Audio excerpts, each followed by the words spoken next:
Good morning, America. For our viewers in the West, the severe weather outbreak, life-saving beach drone rescue, and the world's most famous frog ready to take center stage.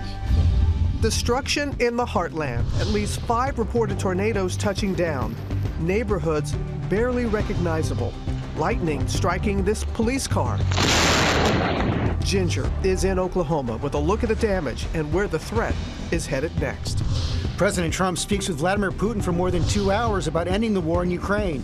But why a deal may be no closer. Urgent investigation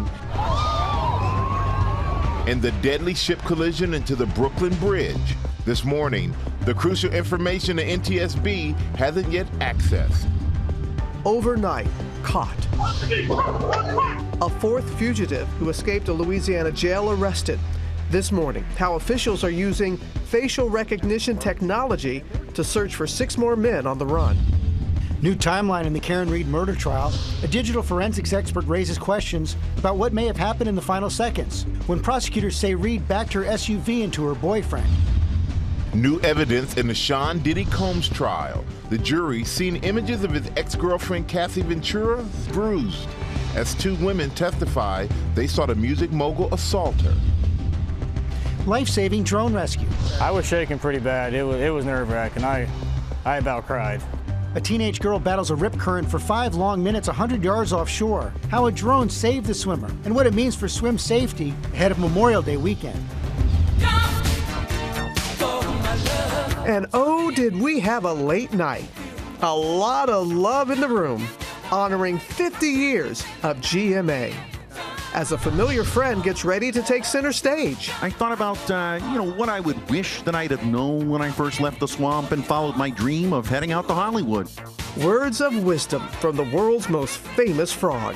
I think each and every one of you deserves a great big yay! As we jump into Tuesday. Live from Times Square, it's Tuesday. Good morning, America. Definitely got the Tuesday feels. Got to have much more with Kermit coming up in pop news. And Costco is jumping on the buy now, pay later bandwagon. And we'll tell you how it works. Also, that mortgage rates are on the rise now, back above 7%. So our chief business correspondent, Rebecca Jarvis, standing by to break down what this could mean for the home buyers and the housing market. But we begin with the latest round of severe weather overnight. At least 5 reported tornadoes, powerful wind gusts, and huge hail pummeled the heartland. Ginger's in Oklahoma with a glimpse of the damage. Good morning, Ginger. Michael, we're about 2.5 hours southeast of Oklahoma City. Behind me, another field of debris. This home ripped apart, gutted, and this entire wall off. This is just one of the hundreds, if not thousands, of homes and neighborhoods that are left in ruin in the last 6 days across the nation. A path of destruction in the heartland. Homes destroyed in Pittsburgh County, Oklahoma. A drone capturing the extent of the devastation. Homes flattened, and those still standing had their roofs torn off. A lot of damage from the tornado. An entire neighborhood barely recognizable. Debris scattered across fields. This camper picked up and tossed. Trees taking down power lines and slamming into homes and cars. Lightning striking this police car in Newcastle, Oklahoma. Luckily, the cruiser was empty and no one was injured. It's been nearly a week of severe storms across the nation. Almost 2,000 severe storm reports in all. Deadly tornadoes across multiple states killing more than 24 people, destroying thousands of homes. Northwest of Wichita, AccuWeather storm chaser Tony Lawback up close and personal with a wedge tornado crossing Interstate 70 in Grinnell, Kansas Sunday. Kentucky, hardest hit. At the London Corbin Airport, this small plane removed from piles of debris. Satellite images showing the before and after of widespread damage in northern St. Louis. Entire city blocks left in ruin and public outrage after warning sirens didn't sound in many areas. Many people are asking about that, Ginger. You know about that. But the same towns like London, Kentucky, just got so hard hit in those days. They could face some major issues again today. Yes, Robin, they will get hit again. It will be different. Damaging wind looks like the main threat, but they're also under a flood watch in London, Kentucky. So many other parts that got hit. I want to mention on the sirens, too, just because the community, people were upset they didn't sound outside of St. Louis. We would like to remind everyone, emergency managers, meteorologists, that sirens should be a last resort. You should have 2 ways of getting warnings, including a NOAA weather radio. That's really the one that'll save your life. Let me time out the storms here.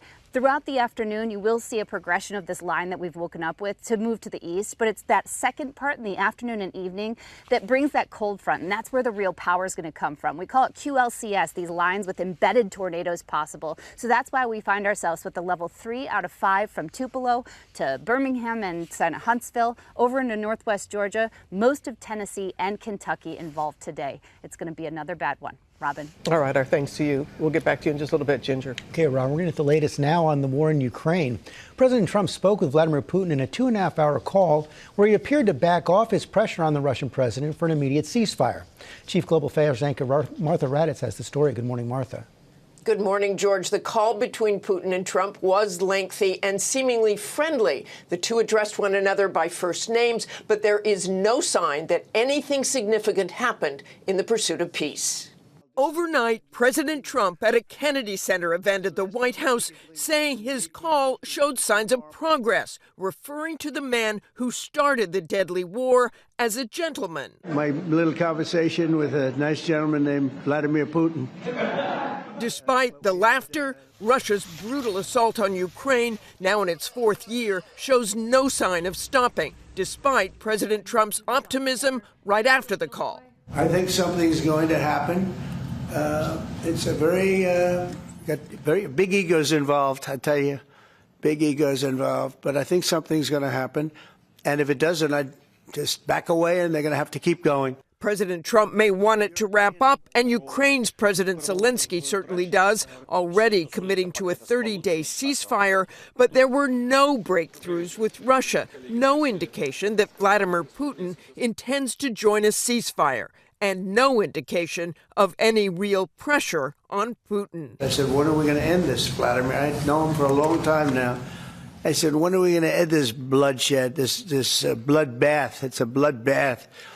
And I do believe he wants to end it. Trump also reaffirming his trust in Vladimir Putin, but saying that Ukraine and Russia should do the negotiating now, suggesting the two sides meet at the Vatican after an invitation from Pope Leo to host any meetings that might come of this.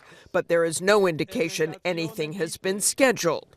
Ukraine's President Zelensky, who spoke to President Trump twice on Monday, said he reaffirmed to Trump that Ukraine is ready for a full and unconditional ceasefire. But if Russia is not ready to stop the killing, he said, there must be stronger sanctions. George? And that's what we've seen for the last several weeks. Okay, Martha, thanks very much. Robin? And George, now to the Supreme Court, allowing the White House to remove temporary protected status that was granted in 2023 for some 350,000 people from Venezuela living here in the U.S. Senior political correspondent Rachel Scott has the latest. And Rachel, we know this pending appeal of the case, this could pave the way for deportations. Good morning. Good morning, Robin. It could, and this decision by the Supreme Court will impact many migrants who were allowed to live and work in the United States for humanitarian reasons. The Supreme Court ruling that the Trump administration can cancel temporary protections for up to 350,000 Venezuelans. This is a policy that was put in place by former President Joe Biden, citing the political instability in the country. The Trump administration calling it exploitation and an emergency request. They asked the Supreme Court to weigh in. The decision was swift but not extensive. The justices did not explain their ruling. Immigration advocates warn this will send migrants back to dangerous living conditions, but the Trump administration is calling this a win. And they have also asked the Supreme Court to end similar humanitarian protections for thousands of immigrants from Cuba to Haiti. That could set the stage for possible large-scale deportations, Robin. It could do that. Okay, Rachel. And the president is heading to Capitol Hill today to rally his party around his new spending bill. What more can you tell us about that? Yes, Robin. So Speaker Mike Johnson wants this massive tax and spending bill passed by Memorial Day in the House. But several hardline Republicans are not on board, at odds over Medicaid requirements and whether the bill will actually add to the deficit. The president knows he cannot really afford to lose any votes here, so he'll try to get his party in line on Capitol Hill today, Robin. All right. Our thanks to you, Rachel. Michael? All right, Robin, thank you. Now to the NTSB investigation into the crash of the Mexican Navy sailboat into the Brooklyn Bridge that killed 2 people. Stephanie Ramos is at the bridge with the latest. Good morning, Stephanie. Michael, good morning. You can see the ship is still docked here on the east side of Manhattan. A majority of the crew has returned to Mexico, while the essential crew is still here, staying on the ship as authorities investigate what caused it to crash. This morning, the NTSB is on the hunt for answers as to what caused that Mexican Navy tall ship to slam into the Brooklyn Bridge Saturday night, killing 2 sailors. The agency says it hasn't yet accessed the ship or its engine data, both crucial in its investigation. We are working with our counterparts in the Mexican government to gain access to the ship and hopefully with some of the crew members to be able to interview them. The 297-foot-long Cuauhtémoc pulled out of a Manhattan dock with the help of a tugboat around 8:20 p.m., bound for Iceland with 277 on board. The ship reversing into the East River when it started to pick up speed. But just minutes later, at 8:24, a call for help went out. 45 seconds later, the collision. We have about at least a dozen people injured on our vessel. Crew members were seen hanging from the mast. NYPD arrived on the scene within 5 minutes. Even if this ship had dropped an anchor, the anchor and the anchor chain would not have enough time to catch hold to prevent this vessel from going into the bridge. 19 people were injured. Mexican officials identifying the 2 sailors killed, America Yamilet Sanchez and Adal Jair Marcos. As for the Brooklyn Bridge, the New York City Department of Transportation's inspection shows it is structurally sound. The NTSB has not confirmed whether the ship lost power. They still need to gain access to the engine and to interview the main crew. A preliminary report could take about a month, but the final report that determines the probable cause of the accident, that could take a year to 2 years, George. Okay, Stephanie, we're going to turn now to the manhunt for the inmates who escaped from a New Orleans jail. Overnight, a 4th fugitive was captured as officials search for the remaining 6. Faith Abube is in New Orleans with the latest on that. Good morning, Faith. Yeah, good morning to you, George. This was a much-needed breakthrough after nearly 5 days of no new arrests. Investigators frustrated. The chief of police telling me they do still believe that some of the fugitive inmates are hunkered down right here in the city. This morning, home security footage capturing the moment authorities arrested the 4th fugitive inmate. A SWAT team in the driveway with guns drawn as 21-year-old Gary Price exits the residence with his hands raised before being taken into custody. The dramatic scene unfolding just miles from the jail, where authorities say 10 inmates escaped on Friday. Some of them have murder backgrounds, and so all of them are considered very dangerous and probably potentially armed at this time. It was just after midnight when they busted through defective locks at the Orleans Parish Jail. Officials say a jail staff assigned to the area was grabbing food when the inmates crawled through a hole behind a toilet in a cell. Officials unaware for at least 7 hours. 2 of the escapees later spotted on surveillance camera strolling in plain clothes around the French Quarter. ABC News obtaining this footage from the independent company using facial recognition technology to help investigators. The software credited in the arrest of suspect Kendall Miles. So this is the camera that picked up one of the suspects? Absolutely. So this is one of the cameras on Bourbon Street, and they were just walking side by side, and we were able to go ahead and it alerted to them. Authorities suspect the escape may have been an inside job with help from jail staff and with friends and family helping harbor them on the run. And Robin, the district attorney says he is concerned about the safety of witnesses and lawyers who are connected to the fugitive inmates' cases. In fact, he says 2 of his prosecutors grabbed their family members and got out of town as quickly as possible out of fear of retaliation. Robin. Such a scary situation, Faith. Thank you. Now to another brief air traffic control outage at Newark Airport. This follows the outage that lasted up to 90 seconds a couple of weeks ago. Rhiannon Alley is here with more on that. Good morning, Rhiannon. Good morning, Robin. Yes, this is just the latest in a series of failures for the troubled airport. The most recent outage yesterday only lasted 2 seconds. All aircraft remained safely separated and the radars did not go to black. Now, the FAA says this is the same Philadelphia air traffic control facility at the center of these recent issues. The first issue happened back on April 28th. That one lasted for 60 to 90 seconds and screens actually went dark. It also prevented controllers from speaking to aircraft during that time.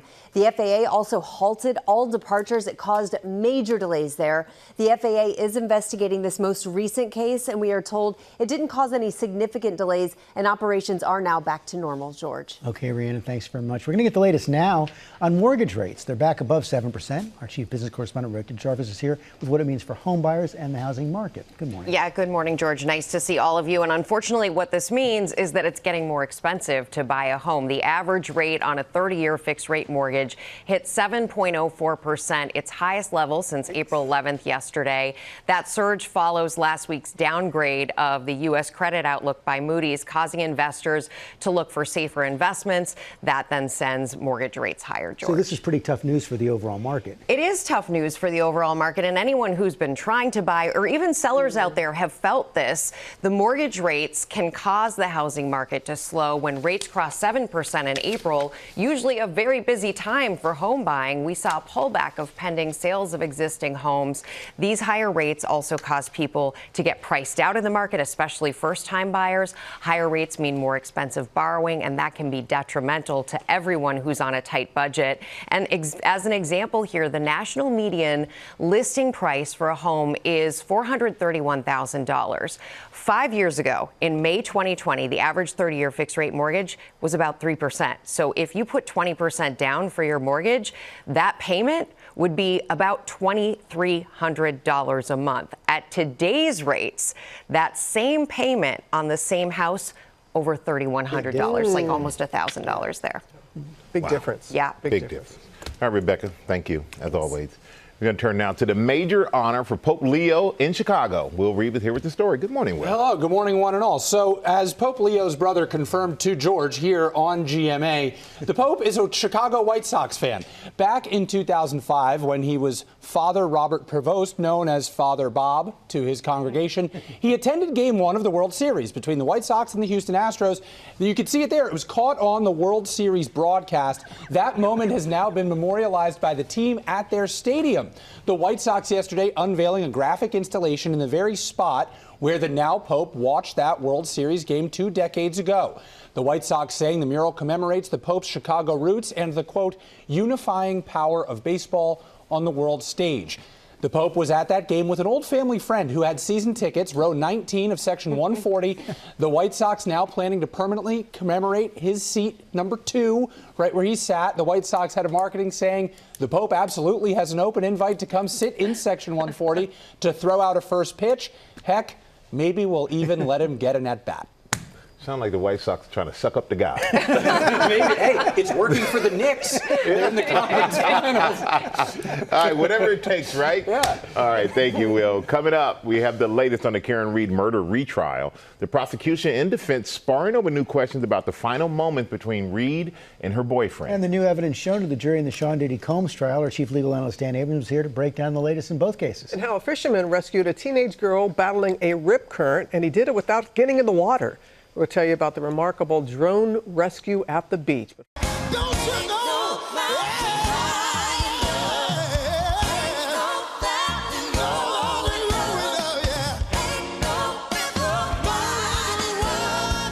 Back here on GMA, and that is Jamal Roberts, your new American Idol. He is a teacher in Mississippi whose life has changed.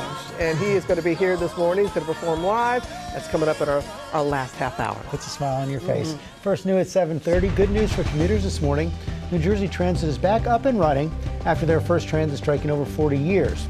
The engineers union reached a deal with New Jersey Transit Sunday night. Also, parole hearing for the Menendez brothers has been postponed, pushed back from June to August 21st and 22nd. Last week, a judge reduced their sentence in the 1989 murders of their parents, making them eligible for parole after more than 30 years behind bars. And pro soccer player Savvy King taking to Instagram to thank the medical team that, quote, saved my life after she collapsed on the field during an NWSL game. She underwent surgery to treat a heart abnormality. King was released from the hospital over the weekend. She also thanked her family, her Angel City teammates, and fans for their support, and says she's looking forward to getting back on the field. And we're looking forward to watching you out there, Savvy. And now we're going to turn to the retrial of Karen Reed, entering its 5th week with new questions about the movement of Reed's SUV in the moments just before her boyfriend's death. Dan Abrams is standing by to break it down, but first, Eva Pilgrim is here with the latest. Good morning, Eva. Good morning. Today will be day 19 in the Karen Reed retrial. The state presenting a different timeline of the night of the alleged murder in court. Reed calling the change the definition of an ambush. Meanwhile, her attorney questioning if the expert was really an expert. This morning, new questions about those final moments between Karen Reed and her boyfriend, John O'Keefe. Reed in the middle of a retrial, accused of backing her Lexus SUV into O'Keefe in a rage, leaving him to die in the snow. She claims that after a night of drinking, she dropped O'Keefe off at this house on Fairview Road and then drove back to his home to spend the night. Prosecutors examining GPS data and clocks on both Reed's SUV and O'Keefe's phone. The clock in the Lexus, is that a universal time, or do clocks on different devices run differently? Sure. So it's not a universal time. Clocks on different devices run differently. So if you've ever noticed that your microwave clock is not running in sync with your iPhone, the same thing is occurring here. Prosecutors calling a digital forensics expert, testifying that when you calibrate the clock on her SUV and his phone, O'Keefe's phone stops moving at the same time Reed leaves in her SUV. This is a change from original reports which showed O'Keefe's phone taking steps after Reed's SUV left. The defense arguing that shows she didn't kill him. How many times in your career, sir, have you submitted a supplemental or amended report in the middle of trial? This would be the only one that I recall. So this is the only time. How many years have you been doing this? Approximately 10 years. And so approximately 10 years, this is the first time you've submitted a amended supplemental report in the middle of a trial. A supplemental report, correct. The defense attacking the expert's credentials, pointing out that while his company's website and LinkedIn pages say he has a degree, he never graduated from college. As you sit here today, you do not possess any bachelor's degree. Correct. So the state also had a DNA expert on the stand talking about a hair found on Reed's taillight. He said, based on DNA, that hair could belong to O'Keefe, but he couldn't confirm if it was his hair. Michael. All right, Eva, thank you. And let's bring in ABC News chief legal analyst Dan Abrams. Dan, good morning. Thank you for joining us. And, you know, the evidence about the SUV's movement, that's now in this retrial. Is that damaging to the defense? And if so, how much? Look, it's new, right? It's a change. And it does, in theory, link the movements of the car to the point where his phone is locked for the last time. Pretty powerful stuff.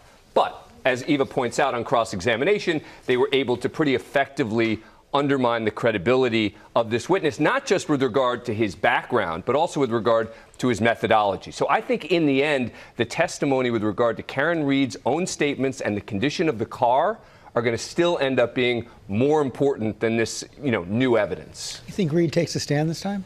I still don't think she does. I think it's more likely in this case than in the last one because there are more statements from her that need explaining, in particular her comments that she made after the last verdict. But I still don't think she's going to testify. I still can't believe how many interviews she did after that first trial. And in particular that she makes a comment that she might have clipped him, right? Yeah. That's a critical admission. So that, to me, you want to know what the single biggest difference is from the first trial and this one? It's that. Yeah. It's that interview. Okay. Let's take a look at the Sean Diddy Combs trial right now. More women testified that they witnessed Combs physically assault his former girlfriend, Cassie Ventura. Chief Investigative Correspondent Aaron Kontursky is at the courthouse. Good morning, Aaron.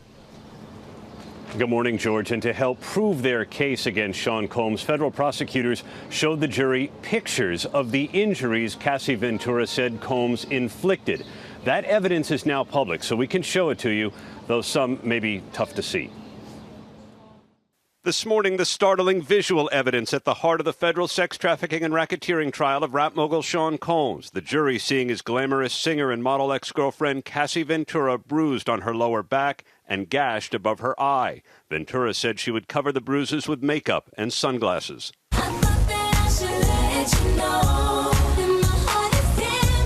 Dawn Richard of Danity Kane testified she witnessed Combs punch Ventura in the face before a music festival with a closed fist, leaving Ventura with a black eye.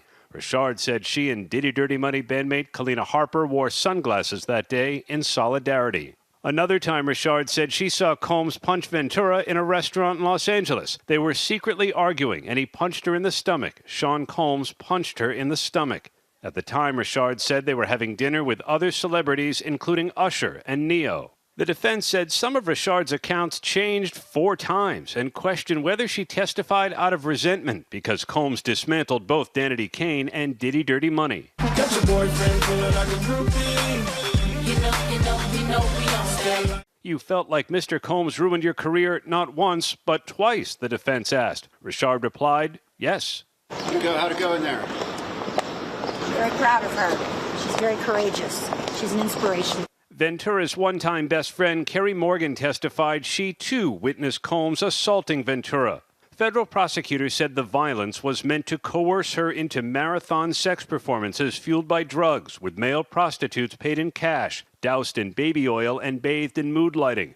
Prosecutors said these supplies were found in Combs's hotel room the night he was arrested. The defense concedes Combs was violent, but argues it had nothing to do with sex, only jealousy and a drug addiction. Today, federal prosecutors expect to call Cassie Ventura's mother to the witness stand, along with one of the male escorts that participated in the freak-offs that Ventura knew as the Punisher.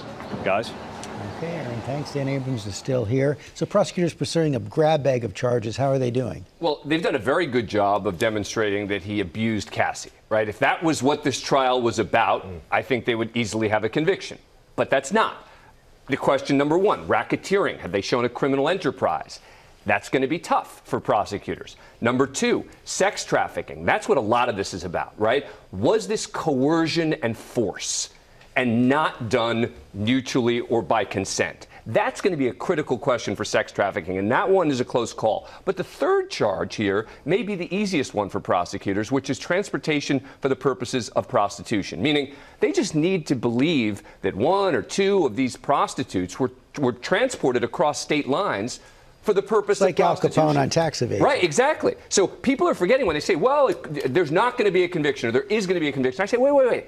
You got to look at it issue by issue and charge by charge, because that's the way the jury's going to look at it. And that third charge, what kind of time could he serve? Up to 10 years on a charge like that. So even it would take off the life in prison, which is the RICO, but still talking about serious possible time. We heard in Aaron's report that Cassie's mother is going to be taking the stand. How important could that be? It's going to certainly present a powerful emotional punch, but I think that a lot of this is going to be consistent with what we've heard before, which is that Cassie was abused.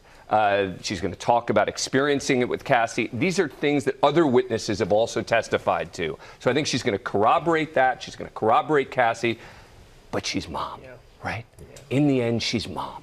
And I think that's going to add something for the jurors when it comes to kind of the emotional side of this as well. Well, thank you for your insight on both of these high-profile cases that are getting a lot of attention. Yeah, absolutely. All right, Dan, thanks. Now on GMA, with a life-saving drone rescue at the beach when a teenage girl was fighting a rip current for 5 long minutes. Rhiannon Alley is back with that story and what it means for swim safety as we get ready for Memorial Day weekend. Good morning again, Rhiannon. Good morning, Robin. Yeah, 5 minutes is a long time when you're talking about fighting that rip current. This is the unofficial start of summer this weekend, and that means lots of fun on the water. This recent rescue is giving first responders a possible new way to save people from a tragic fate on the nation's lakes and beaches.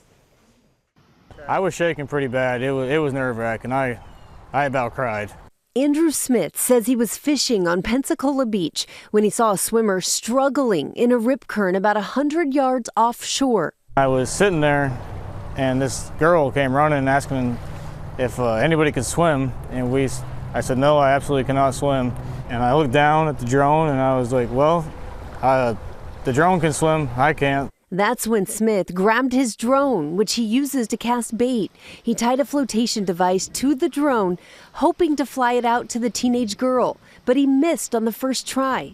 And I flew it out, and it was a terrible miss. I released it too early. It was really windy. By now, the girl had been battling the rip current for 5 long minutes. Then someone gave Smith a second flotation device. I lowered it until you could see her hands grab it, and then I lowered it a little more and I released it, and then she climbed on it and started like floating. If it wasn't for that second drop, she wouldn't have made it. The EMS said she wouldn't have made it, the cops and the lifeguards. The girl was able to use the flotation device until first responders arrived. Now, this isn't the first time they've used this. Using a drone to deliver flotation devices has actually been proven very effective in the past. Some have even created drone task forces trained in this kind of rescue. And this latest incident is getting even more safety officials to look into doing this, guys. You know, we're just thankful that young girl is safe. Yes. All right. Rhiannon, thank you so much coming in this morning. Now with our play of the day, we're giving 2 paws up. Let's pause. To a college service dog. What? Will, yeah, you got your story. What was that? Anyway, this is a very sweet story. It is graduation season, so we're getting lots of commencement content. This is a great story. A dog is involved here. Cecilia Hernandez recently graduated Rollins College, and she had a special buddy by her side. This is Canella. Look how cute Canella is. Canella has been Cecilia's service dog since freshman year. Take a look at the special moment at graduation. We also wish to recognize the service companion who has accompanied her throughout her Rollins career, Canella. I'm very pleased to present this service badge to Canella in recognition of her contributions to Cecilia's success at Rollins. Yeah. Congrats to Cecilia and Canella. That's adorable. Bravo. Yeah. A service patch for Canella. Cecilia majored in chemistry, so that means that Canella had to wear PPE in the lab. The goggles, the vest, the whole thing. Congratulations to both graduates. There you go. Oh, man, that's adorable. That 2 paws up. No, you guys, those are not paws. These are hands. We have opposable thumbs. Jessica Biel, Elizabeth Banks here live in Times Square telling us about their new series. Come on back. Good morning, America. It's 8 a.m. Destruction in the heartland. At least 5 reported tornadoes touching down. Neighborhoods barely recognizable. Lightning striking this police car. Ginger is in Oklahoma tracking the threat. Stealing Love. A look at the new docuseries about 3 women who say they were falling in love with the same man. Scott told me he had equipment failure on an oil rig. He needed $1,000. Michael needed $5,000. Mark says it would be $10,000. What happened next? Oscar winner Jennifer Lawrence reflects on her own postpartum experience. It's extremely isolating. As her new movie debuts to a huge ovation about a mom struggling with postpartum depression and psychosis.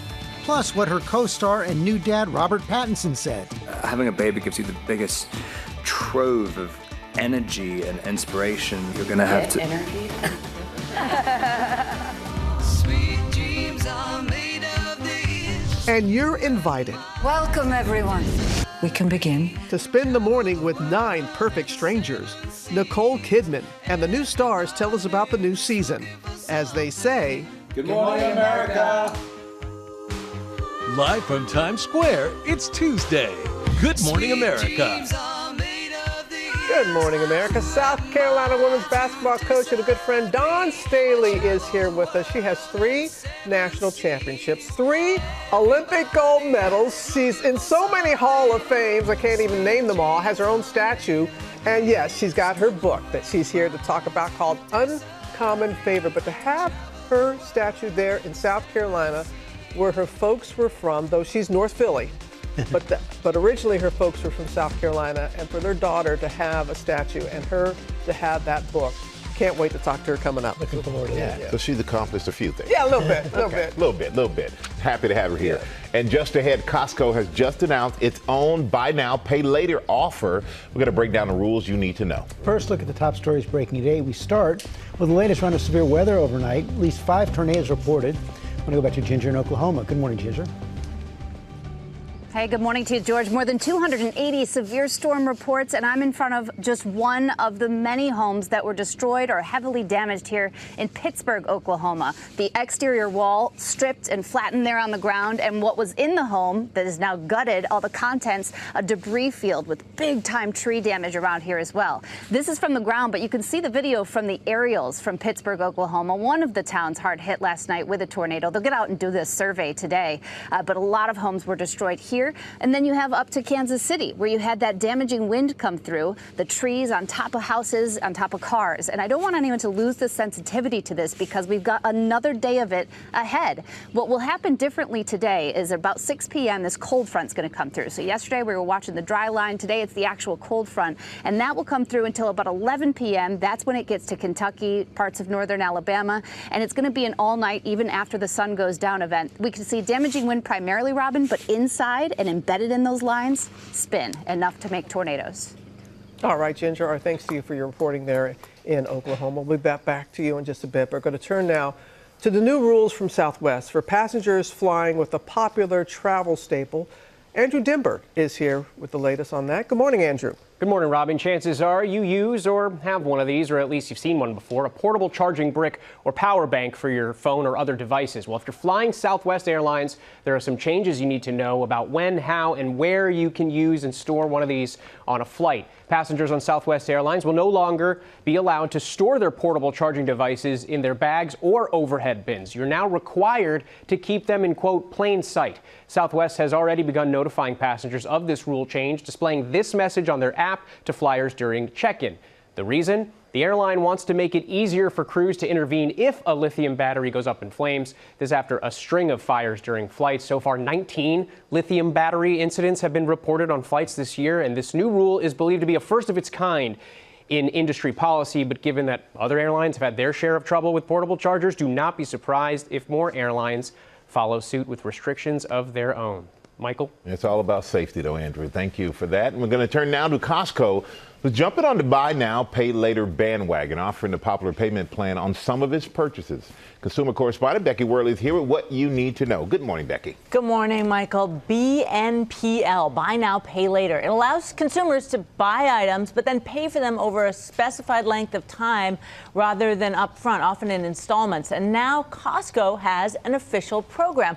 But there are some rules you need to know. First of all, you can only use the option online, not in Costco stores.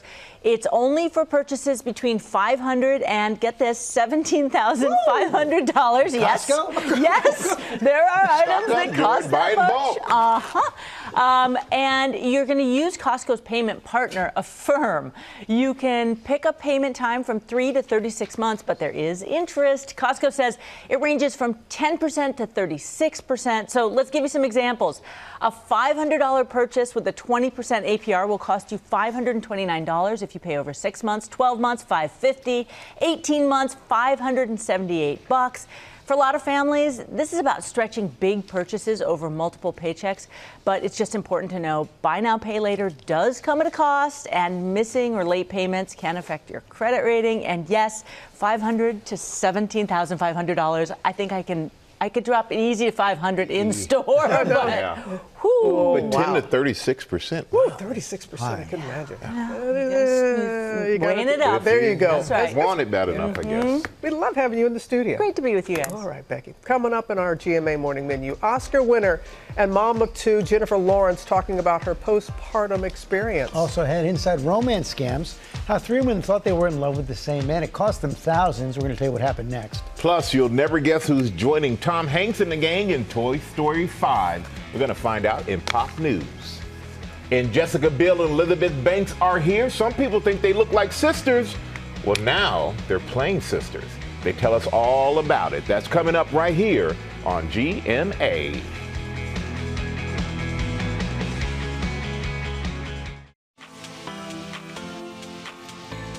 We're back now with our GMA cover story. Oscar-winning actress and mom of two, Jennifer Lawrence, reflecting on her own postpartum experience as her new movie about a mother dealing with postpartum is already generating Oscar buzz. And Rhiannon, we're getting our money's worth out of you to say. You're back with that story as well. Always happy to be with you guys. Good. By the way, Jennifer Lawrence says motherhood can make you feel like an alien.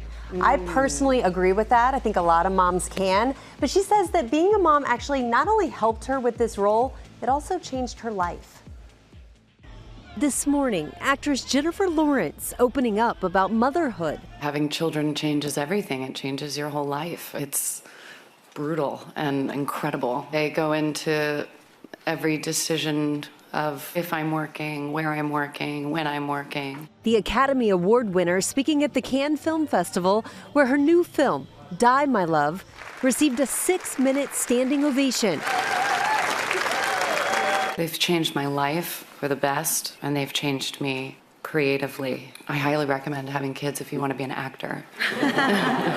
The movie about a mother grappling with postpartum depression and psychosis. Lawrence, a mom of 2, reflecting on her own postpartum experience. It's extremely isolating, which is so interesting when Lynn, moves this couple into Montana. She doesn't have a community. She doesn't have her people. But the truth is, extreme anxiety and extreme depression is isolating. No matter where you are, you feel like an alien. You're spending so much time holding, caring, feeding the baby that you're losing certain things that might make you feel more connected to others. It not only takes a village to raise a baby, but it also takes a village to take care of a new mom.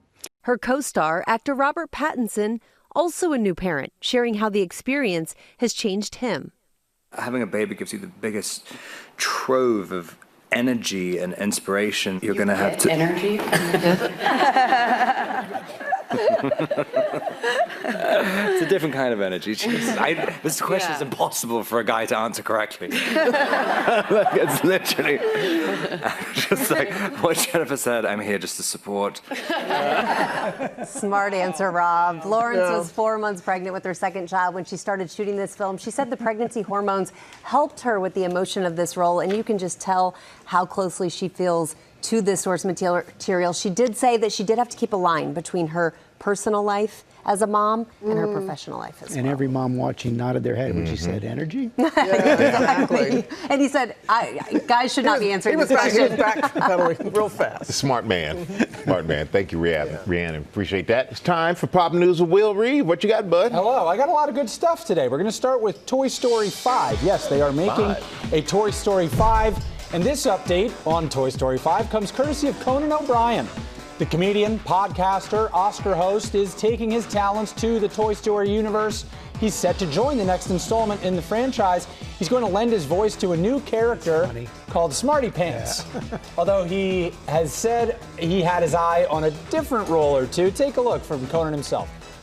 Initially, I wanted the role of Woody. And they told me that they already promised that to Tom Hanks. So I said, okay, how about Buzz Lightyear? And they were like, and I said, let me guess, Tim Allen. But anyway, then they showed me this new character, Smarty Pants. It's the best character of them all. I don't even want to play Woody or Buzz anymore, even if they beg me. We're just glad he's in it. According to Disney, in this movie, Buzz, Woody, Jesse, and the rest of the gang's jobs get exponentially harder when they go head-to-head with an all-new threat to playtime, technology. Toy Story 5 is set to hit theaters June 19th, 2026. That is an excellent idea. Great idea. Hits a little close to home. Yes. Speaking of close to home, let's bring Pop News home right here as we at GMA continue to celebrate our GMA 50 all year long. We've been recognized by the Paley Center as one of their 2025 Honors Award recipients. Last night at the Paley Honors Gala, the Spring Gala, the media nonprofit bestowed its highest honor on GMA in celebration of the show's 5 decades on air. Some familiar faces were there to accept the award. Take a look at this. It was so nice. Our show represents even more than stories we cover or the headlines we bring to our viewers. Our show, it represents an intention. An intention. You have no idea what it means to all of us to be able to say good morning to America. And it's been a great way to start my day for more than 2 decades now. It's been such a privilege to be part of this incredible institution with this incredible team, and to wake up every morning and try to bring people the news of the day, but also try to start their day with a smile. When the show first started, David Hartman, Nancy Dussault, they hosted that first broadcast from what the set resembled a living room. It was comfortable. It was familiar. It had a mix of news, weather, and conversation. And that connects with people in an authentic way. So every morning, when we are in that studio after all these years, that's what we lean on. And I would say we do a good job. You guys were wonderful last night. It was a pleasure and an honor to be in the room. How was the steak?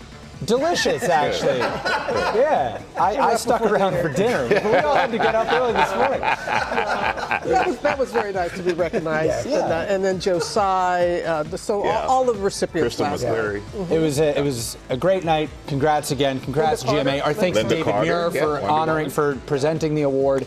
It was a special night. And David was there. Yes, he was. He gave the he kicked it off. It was very nice. We thank everybody for loving GMA. And finally this morning, the world's most famous amphibian, Kermit the Frog, is gearing up. It's commencement time, guys. He's sending off the University of Maryland's class 2025 by delivering the commencement address at the graduation ceremony Thursday. He's given us a little preview. Check it out. I recently updated my memoir, Before You Leap, a frog's eye view of life's greatest lessons, so I guess I was already in the advice-giving mindset, but I thought about, what I would wish that I'd have known when I first left the swamp and followed my dream of heading out to Hollywood. Everything you experience in your life is part of your growth and part of your journey, so I'm not so sure that I would have done much differently. All right, thank you, Kermit. Kermit's creator, Jim Henson, is a Maryland alum. He graduated in 1960. Kermit went on to say his biggest worry is that people in the back might not be able to see because he's pretty short. His best piece of advice is never stop pretending. I think it would be fun to have Kermit as a graduate. I totally disagree. I love Kermit. I love the Muppets, but that voice would be a lot on the morning of graduation.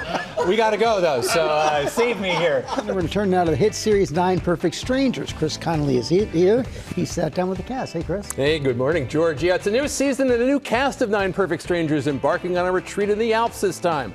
Once again, Nicole Kidman's wellness guru has psychedelic concoctions and methods to help people to address the past traumas that are denying them happiness in the here and now. But will they enjoy the trips? Along the 8-episode way, expect lots of twists, turns, and secrets coming to light. Oh, and laughter. 9 people chosen under bizarre circumstances. Voila. For a healing retreat. Martin. Feels like a setup. Does it ever? The juicy second season of the Hulu tremedic drama 9 Perfect Strangers puts the well into the wild world of wellness. So what brings you here? It's vacation. Got it. Everyone's going to get it this season. It's a new cast of 9 going into isolation at a luxurious retreat on a snowy mountaintop. And look who's back to help them do it. Welcome, everyone. We can begin. That's Nicole Kidman's charismatic and imperious Masha, the cutting-edge wellness doyenne, bringing these strangers together and dosing them with mind-bending substances as they seek to heal their sufferings past and repair present-day relationships. Nicole, you were such a sensation in the first season of this show. What was it that made you want to come back for season 2? She's such a shapeshifter, and you can she morphs. And that's a fantastic character to play, who's constantly changing and is mercurial and is, you can't quite put your finger on what she's doing. And that's just a great role to play. I invited you all here because sometimes you shouldn't deal with pain gently. Wait, this is not a spa? She's gonna bleach our brains, darling. Among the strangers with generational issues, Crazy Rich Asians star Henry Golding. What is it that brings you, your character, to this particular place? So my character is Peter, and he has daddy issues. And so he is sort of at Zauberwald to try to kind of come to terms with this Goliath of a father. And he wants some sense of love that he's been searching for his entire life. At first, what Murray Bartlett's character wants most is his luggage. Symbolically, I guess I'm bringing a lot of baggage, you know, as we all are in these characters. Brian, my character, is a kids' TV show host who has deep-rooted anger issues, a lot of rage, and in his You'd think that might be a challenge in that line of work. An Emmy winner for the first season of The White Lotus, Bartlett's also earned acclaim for the Long, Long Time episode of The Last of Us, his career catching fire at last. How does it feel to be the toast of the town? I have to say it's a beautiful thing to happen at this point in my life, because I do have a grey beard. I don't know if you've noticed. You know, one of the great things about it happening now is I don't take any of it for granted. Off the set, the picturesque, out-of-the-way European venue, turning these strangers into good friends. How did being up there in the Alps sort of affect the vibe? Divine. Yeah, it was so We loved it. We all want to go back. There's a bonding that happens when you're all away from your sort of regular lives and you're kind of forced together. It's like a summer camp. Yeah. Like it's one of the best summer camps possible because we're like a traveling circus. There was one weekend we came in on a Monday and I was like, oh, Nicole, what did you get up to this weekend? And she was like, oh, you know, I was swimming in the river in Salzburg. And I was like, what? First 2 episodes of 9 Perfect Strangers Season 2 premiere tomorrow on Hulu and Hulu on Disney+. The remaining 6 episodes will drop weekly to follow, guys. Yeah, looks interesting. Should Thank be you, fun. Chris. We'll be right back. Aloha! Good morning, America! My name, Stitch. Watch out! I am coming to see you! Okay. Cast of Lilo and Stitch is coming to Times Square, as you just saw. Maya Kiloha, who plays Lilo, will be here tomorrow, and it's promised Stitch, I guess, will be here as well. Michael? Looking forward. You're going to do that interview, right? I guess so. All right, but you know what? We're about to do another one because we are here now with Jessica Biel and Elizabeth Banks, who are sharing the screen for the first time in the new show, The Better Sister, based on a New York Times best-selling novel. Welcome them both here to GMA. Welcome you both. Yes. All right, this show, so many twists and turns. Yes. Okay, Jessica, what can you tell us without giving it away? Oh man, we've got sister dynamics, we've got family trauma and drama, we've got murder, we've got dead lies body and deceit and naked body, all the things you want to see. We're in. Yeah, we're there. We're in. What else do we have to tell you? It's a whodunit, and in the end, you're gonna know who done it. It's very satisfying. You all could play sisters. I mean, and you know, a lot of people thought that you all were sisters. We had heard that we forever. looked alike. I think it's the cheekbones. Absolutely. I wish I looked more like Jessica. Oh my God. She's one of the most beautiful humans in the world. Oh my gosh. It's a real compliment to me. I got you. I don't know. I think you make it up that people told you I looked. No, I didn't. No, I absolutely did not. We have heard this forever, and we've never actually worked together. No, we've never worked together. We had met now. before, but this was the first time. And as you can tell, it came. Yeah, it's cool. It happened We're very naturally. We're really Is it true you also got some mom advice from Elizabeth? Oh, yeah. I mean, literally, she said to me when we had coffee the first time together, she goes, well, my kids go to camp for 7 weeks in the summer. I said, how? Tell me how. Now, start at the beginning, and what do I do to make that happen? And so that was our love affair. She's been 4 weeks. About 4 weeks this summer. We're both boy moms, you know. Yeah. We have that energy. We share that, and mine are a little older, so I'm a little bit ahead. So she's like, "How's it? What's coming next?" And that's what we've been able to share about a lot. But also career-wise, I mean, this is like a career hero for me. Directing, producing, writing. Agreed. I mean, comedian, everything. Like, yes, Got to do a please. game show now. All of it. She does everything. It's amazing. Let's take a look at a clip. Hey, Nikki. Hey, sis.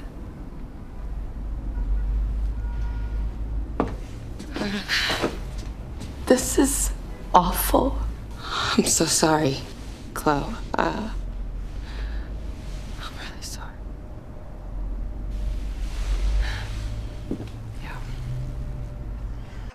What are you guys doing over there? This Queen and your whole sisters. What? What are you talking about over there? We don't get to see each other that much. We have to take every second.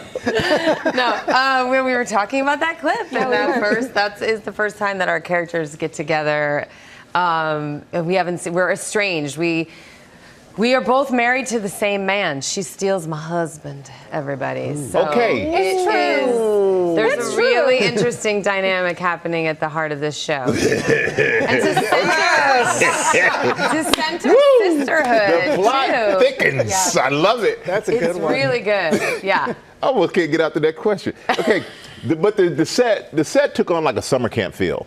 And so much so that you took like a little family trip to your husband's concert. We did. The whole cast went, plus some of our amazing crew. We were there with our writers and Jessica was the showrunners. hostess with the mostest, to be honest. I mean, she has so many people. It's New York City, Madison Square Garden. Justin had sold it out. It's such a great show. We had so much fun dancing and just, everything. It's just a good way to break the ice, and music brings everybody together, and it's honestly, it's one of the best things to sort of be around him and his show in that way, just because it's so much fun. I know you guys have, some of you have gone to the show. I went to the show, and I texted him afterwards, like, you're crazy, because he's leaning on that platform. That thing was nuts. Yeah, he said it sounded like a good idea when they brought it up until I'm up there and I'm looking down going, not so smart, Justin. His thoracic spine. I was worried about the thoracic spine every night, that holding the back. Every time I was like, oh God, please. Let's get the summer camp theme going here, because I can't believe it's been 25 years. Wet, hot American summer. All right. And there was a scene that fans really loved that I understand was also impactful when you were filming it. Which? The favorite scene from fans? Does it have to do with barbecue sauce being all over my face? Because that's what most people yell at me in the subway. That's what they yell at you? Yeah. Well, because Paul Rudd says I don't like you anymore after. It's a nice little bit. We did a lot. First of all, I can't believe it's been 25 years. It's incredible. The cast is unreal. Like, where everyone's gotten to is insane. Everyone from Paul Rudd and Amy Poehler and Bradley Cooper. And I mean, it's just wild to me. Did you guys know when you were on set that it was something? You know, what's so funny is Paul was on the cover of Interview magazine while we were making it, and we were all like, oh my God. Paul Rudd might, go places, Like, he's, cute and funny. Like, he might have it. And turns out we were right. We did. I think everybody have done all right. You guys have done we all all right. did fine. But no, Amy wasn't on SNL yet. Everybody was, strivers. And that was what was so fun. We were all in it together. It really was summer camp back then. And I saying it's 25 years is, whoa, really feels like it was yesterday. Well, it feels like it was yesterday to us, too. And you're producing this? Yeah, we both are. You do everything. So my cool. goodness.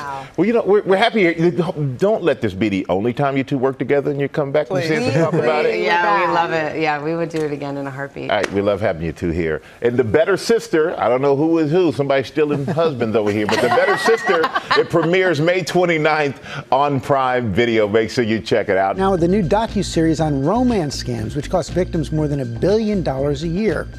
Hey Beautiful, Anatomy of a Romance Scam, tells the story of 3 women who lost thousands thinking they were in love with one man. Stephanie Ramos says this preview. When you're in love, you feel hope for the future. It's the new docuseries making many take a second look at who they think they're talking to online. He was telling me everything I wanted to hear. I trusted him so much, I gave him all my personal information. I had lost almost everything. Hey Beautiful, Anatomy of a Romance Scam follows 3 women who thought they were falling in love with this man. I believe in the fairy tale. I think if you really wanted, it could happen in your own life. He was there for me. I felt great, and I felt safe, and I'm glad that I'm not alone. I started to fall in love with him. The man they think they're talking to going by different names, but one thing stayed the same: requests for money. Scott told me he had equipment failure on an oil rig, and he needed $1,000. Michael needed $5,000. Mark says it would be $10,000. That's when they started asking questions. I suggested to fly to London. What about your bosses? Isn't there anybody? No, I can't get it from anybody. He's like, I promise you I will pay you back with interest. And tracked down the man behind the pictures. I am not Michael Silver. I'm not Scott Donald Hall. The person I really am goes much deeper than that. And you can see all 3 episodes of Hey Beautiful, Anatomy of a Romance Scam, streaming now on Hulu and Hulu on Disney+. I am here now with 3-time Olympic gold medalist, 6-time WNBA All-Star, 3-time NCAA National Championship winning head coach of the University of South Carolina, Dawn Staley, ladies and gentlemen, here. She is now, she is now an author. It's a new book. It's called Uncommon Favor. Good morning, my friend. Good morning, Robin. Good morning. Back in your playing days in Virginia, I was just reliving that. I'm just so incredibly proud of you. And this book, it's your first one. And I remember we were in Cleveland. It was after you had won the 3rd national championship, undefeated. And you used a phrase, you said uncommon favor. And a lot of our viewers, they leaned in and you named your book that. Why? I mean, there's no other description of my life. I think when things happen to you, I mean, people work hard for things. Sure. You can pour into yourself. You can prep for things. But when you are actually blessed with uncommon favor, the undefeated season, I've had incredible teams, but the unlikeliest team won a national championship in an undefeated way. And it's always crazy when I think about uncommon favor is when God said, I can show you better than I can tell you, has been my life. And the team talked about what the title of the book would be. And I mean, we threw out titles. Sure. And everything just came back to uncommon favor, and it's just so fitting. I remember when you said it during the interview, and it even struck me, and as I said, it did with our viewers as well. Reading the book, I thought I knew you, but reading the book, I really got to know you. I knew basketball, was one of the pillars in your life. The way you talk also about your mother, and of course about North Philly. Why are those the 3 cornerstones of the book? They have been, my mom, North Philly and basketball, great teachers in my life. Like, I have everything I needed in my life in order for me to be successful, because through all of them, my mom was a disciplinarian. She ran a tight ship, right? Basketball is unforgiving. If you don't pour into it, it won't pour into you. North Philly, North Philly raised me, like really. Like when you grow up in the projects in North Philly, you're either going to fall prey to what's happening, or you're going to rise above. And there are resources within your community that help you rise above. And I just had all 3 working. We had great synergy, but it was also, fighting against each other because. I wanted one thing, my mom wanted another thing, North Philly may be pulling at me, basketball pulls at you, and together in unison, we were able to create a book, to create a life that is full of so many experiences that each and every one of us can resonate with. I know, and anybody, you don't have to be a basketball fan or anything like that. There's so many life lessons in this book. I did not realize, because here you have 3 national championships in South Carolina. You never thought about being a coach, and here you are, and the way you are leading these young women, and there's something that you wrote in your book that was so good about leading your players. You said, I can't ask them to stand up for themselves if I'm sitting down. I can't encourage them to use their voice to affect change if I'm only willing to whisper. How can somebody learn to listen to that whisper and to put it into action? Well, I think you have to get to know yourself, and you have to be your authentic self. Like I live my life every day as me. I don't have to put on any airs. I do think being over 50 allows you to do that. Yes, it does. Yeah, that's right. Your life leans out, and you know what you want, and you know what you don't want, and you operate from a look, sound, or feel. If something looks, sounds, or feels off, you address it, If it looks, sounds, or feels great, you promote it and you encourage it. And that's how I live my life. I know, and you wrote about that, look, sound, and feel, and you can apply it in different areas of your life. So if somebody does not follow basketball and they're listening to you the first time going, oh, I didn't, what is it that you want them to get out of this book? Well, I think the book and my life is based on beating the odds.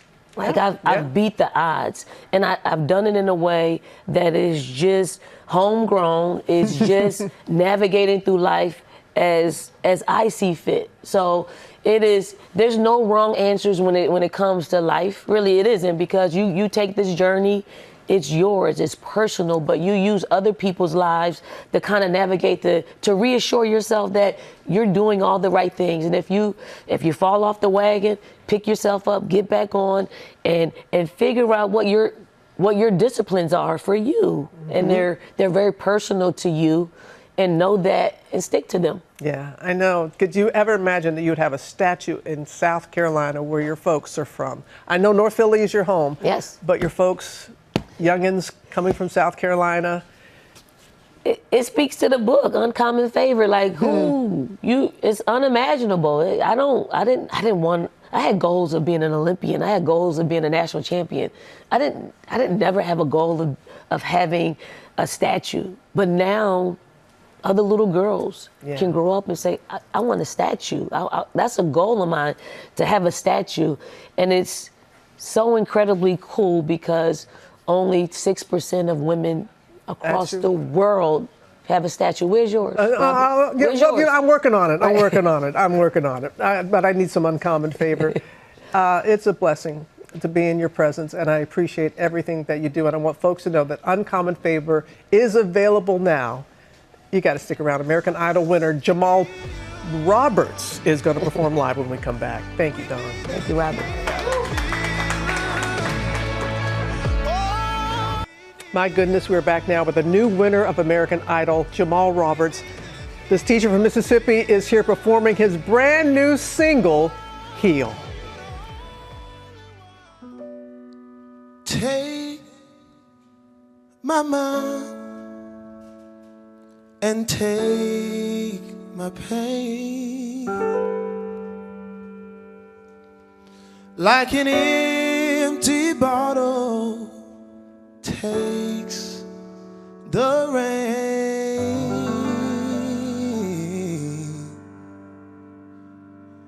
and heal.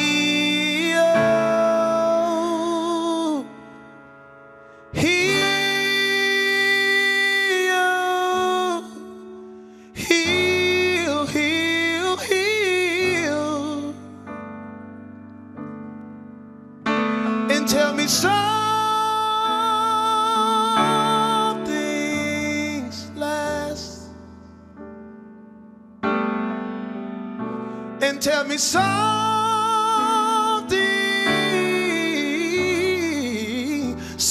last,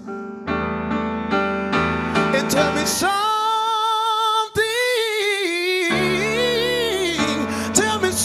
last. Because something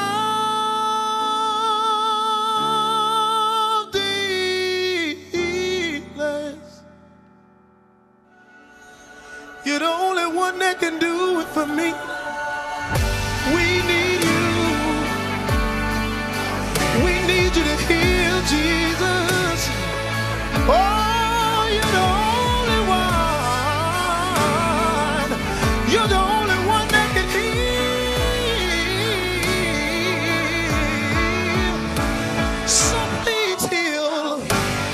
Depression, Jesus, from suicidal thoughts. We need you to heal right now. From sickness, you're the only one. Restoration right now.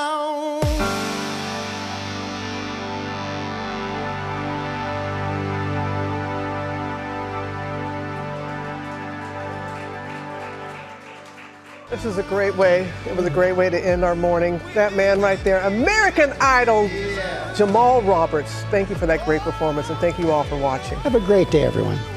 See you tomorrow.